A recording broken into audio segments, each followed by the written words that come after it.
चरण सिंह सापरा जी, अब सीधे आपके पास आते हुए गौरव भाटिया जी ने जो बातें कही हैं और मेरा सवाल है, देखिए गृह मंत्री की ओर से साफ साफ कहा गया पीएफआई जैसे संगठन जो देश विरोधी गतिविधियों में संलिप्त थे, कई राज्यों से उनकी शिकायत सामने आई थी, जिसके बाद पुख्ता सबूत इकट्ठा किए गए और फिर उसको बैन कर दिया गया। ये जो कट्टरपंथ को खत्म करने का प्रण ले रही है सरकार, इसका स्वागत किया जाना चाहिए। देखिए चित्रा जी, ये हर सरकार की जवाबदारी बनती है, उनका दायित्व बनता है कि कट्टरपंथ से लड़ा जाए और कट्टरपंथ को खत्म किया जाए। वो चाहे राज्य की सरकार है चाहे केंद्र की सरकार है। लेकिन भारतीय जनता पार्टी के नेताओं का ये जो बयान आया है, खास करके अमित शाह जी का, मुझे लगता है कि ये मात्र चुनावी जुमला है जो चुनाव के बाद में ये भूल जाने वाले हैं। क्योंकि अगर इनका पीछे का थोड़ा सा इतिहास देखें, अगर आप कट्टरपंथ को खत्म करने की बात करते हैं तो मुझे ये बताएं कि जब मुफ्ती मोहम्मद सईद ने जब शपथ ली मुख्यमंत्री पद की, नरेंद्र मोदी वहीं थे, उन्होंने नरेंद्र मोदी जी के सामने पाकिस्तान का अलगाववाद का धन्यवाद किया।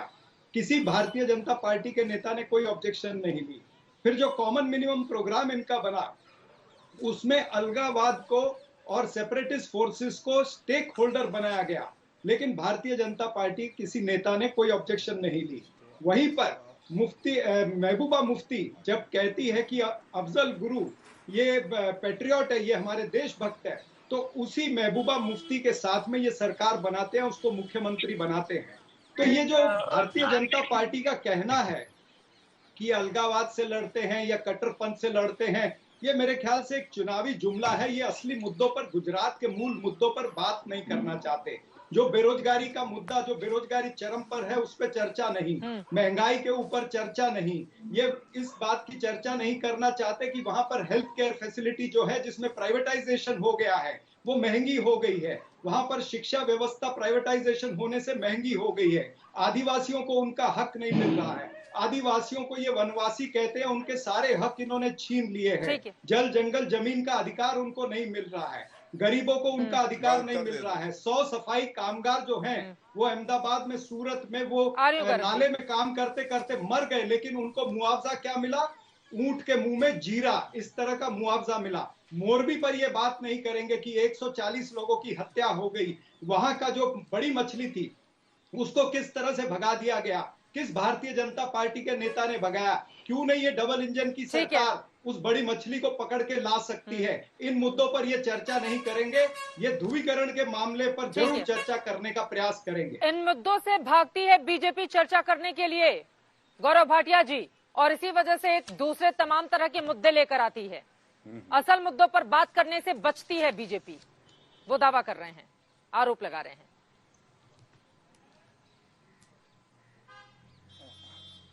इनके आरोप उतने ही खोखले हैं जितनी राहुल गांधी की राजनीतिक यात्रा। मैं केवल तुलनात्मक तौर पे 2 उदाहरण देता हूं और पता चल जाएगा कि किस पार्टी की क्या नीति है, क्या विचारधारा है।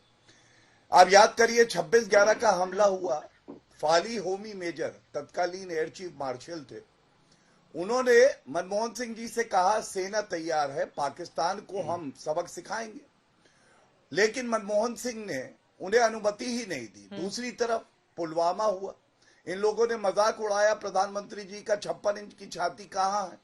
10 दिन बाद पाकिस्तान में धमाका हुआ, घुस के ठोका, बालाकोट एयर स्ट्राइक हुई। लेकिन गंभीर कितने हैं आतंकवाद को लेके? देखिए हाथ में, जब 26/11 का हमला हुआ उसके बाद राहुल गांधी सुबह 3-4 बजे तक नाच गाना कर रहे थे, ठुमके लगा रहे थे। अब आप बताइए, एक सांसद जो पार्टी में वरिष्ठ नेता भी तब था, उसके बावजूद वो उस परिवार के साथ नहीं खड़ा था जिसने दर्द देखा था, वो अपना नाच गाना कर रहा था। पहली बात। दूसरी बात, आपको देखिए एक और तस्वीर दिखाता हूं। ये तस्वीर है यासीन मलिक। यासीन मलिक बुलाया जाता है तत्कालीन प्रधानमंत्री मनमोहन सिंह जी द्वारा अपने घर पे, जो सरकारी बंगला है, उस पे कश्मीर नीति पूछते हैं। उसको चाय, बिस्कुट, काजू किशमिश, पिस्ता खिला खिला के बात करते हैं। आज ये यासीन मलिक, जिसने 4 इंडियन एयरफोर्स ऑफिसर्स का कत्ल किया था, कहा है जेल की सलाखों के पीछे है। और एक और फर्क बता दूं, अफजल गुरु हम शर्मिंदा है, तेरे कातिल जिंदा है कहने वालों के साथ राहुल गांधी खड़े थे 6.5 साल तक, चित्रा जी 6.5 साल तक ठीक है। फांसी नहीं लटका पाए उसे। चित्रा जी। याकूब हाँ। मेमन को 10 दिन में फांसी की सजा हुई और उसके बाद फांसी लटका आ रही दिया हूँ, गया आ रही हूँ। भाजपा की सरकार में। ये हाँ। फर्क है, 6.5 साल बनाम 10 दिन।